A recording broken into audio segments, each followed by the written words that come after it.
Hey, Bob Nolan here. Provocations without irritations. I hope. Well, if you're a baby boomer, you surely remember Popeye the Sailor Man, who was strong to the finish because he ate his spinach.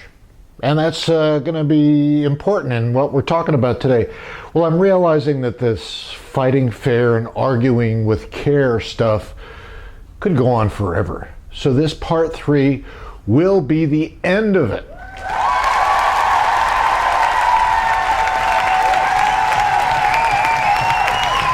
All right, you could chicken and throw away the bones.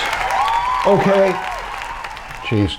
Well, here's a few tactics that some persons use. I can't say that I've never used them.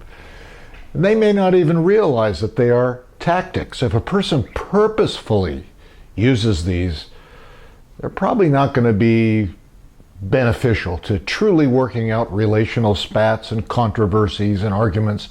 Now here comes just a few. These are not necessarily strict rules or anything, but things that they're good about which to be self-aware. How about unanswerable questions?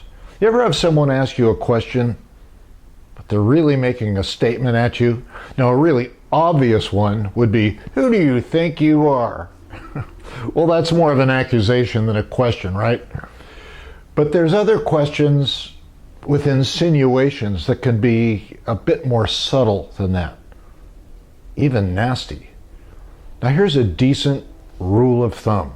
If you speak a sentence that ends with a question mark, stop talking. If you've asked a sincere question, you have invited the other person to speak his answer. Don't answer your own question. Now if you need to expand on your question, expand on it first, then ask your question. Are you following me? And then invite an answer. Unless, of course, you're not really looking for an answer. Meanwhile, let's say a person brings up, whether it's you or the person you're talking to, brings up things from the past or hidden opinions. That might be a disqualification technique. Now, if a person intends to disqualify his opponent, why engage in the conflict in the first place? Here's a Bible verse from really the most specific and clear paragraph Jesus ever gave about confrontation. He says, if your brother hurts you, go and tell him face to face. If he hears you, you've gained your brother, your friend. I looked up that word gained. It actually is an economic word meaning to make a profit. You guessed it, a win-win situation. Everybody profits. An argument that's fair and done with care can in the end make everybody benefit. Uh-oh. How about body language? Now there's some really obvious ones. Zero eye contact. It's kind of a body language thing. If you're talking to somebody or they're talking to you, I mean, this is for you or this is for the person you're talking to. Just like this, never looking you in the eye. That's kind of a body language thing that's saying, I'm really not listening to you. I don't regard what you have to say. Then there's some other more visible, obvious ones, like how about this one? rolling the eyes and turning the head. That's another bad one. Or this. Now these are the obvious ones. You can get on Google, Google up body language stuff. And there's so many things that you might not even be aware of in your own persona. It's just good to be self-aware of all this kind of stuff. Don't you think? It's good. Okay, now here's a hard one from the Bible. I'll give you my little interpretation, paraphrase of it. It says, if a leader, let's just say somebody with influence, gets really mad, don't panic. Don't stomp out. Because a little poise with an ounce of composure can calm things down. Or you could say, don't raise your voice.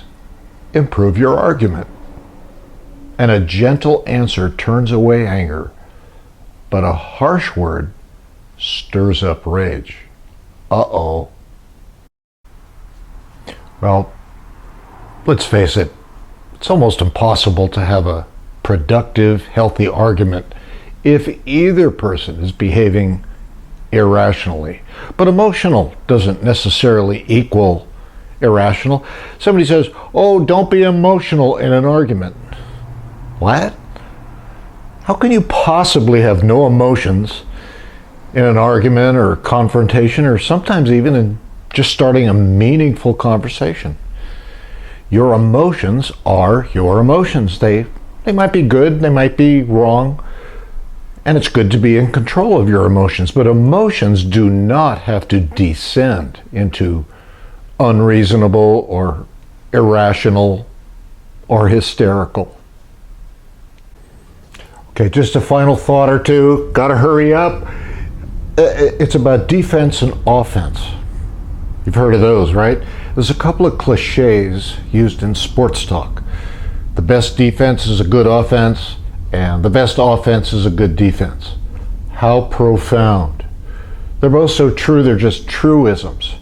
However, the question in human relations, especially in a confrontation, conflict, argument, is, can you take the offense without having an offensive spirit? Can you defend yourself without having a defensive spirit? This stuff really is more about attitude and your motivation than about techniques, even though I'm mentioning a few technique type stuff. Words like poise, composure. How about diplomacy?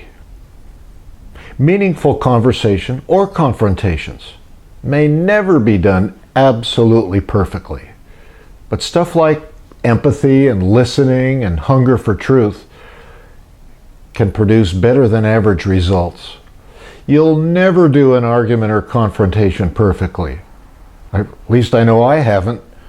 But you can decide to speak the truth with love the best you can and limit the bad stuff as best you can. It's not easy stuff. Mistakes in your speech can usually be apologized for and corrected. But don't let your fear of mistakes stop you from bringing up what needs to be brought up. You're never going to change anything that you're willing to tolerate. The apostle wrote, here I go again with the Bible, speak the truth in love. It also says that Jesus was full of grace and truth. Maybe that's a good working definition of diplomacy. You know, like grace plus truth equals a chance for good results. Legitimate confrontations are not black and white. There's shades of gray, but you try your best. Are you afraid? That's okay. Do it afraid. But do it. You know, kind of like Popeye. Be strong to the finish, even if you hate eating spinach. Bob Nolan with Thought Provokers, and you be careful out there. I Popeye the Sailor Man. I Popeye the Sailor Man. I strong to the finish, 'cause I eat my spinach. I Popeye the Sailor Man.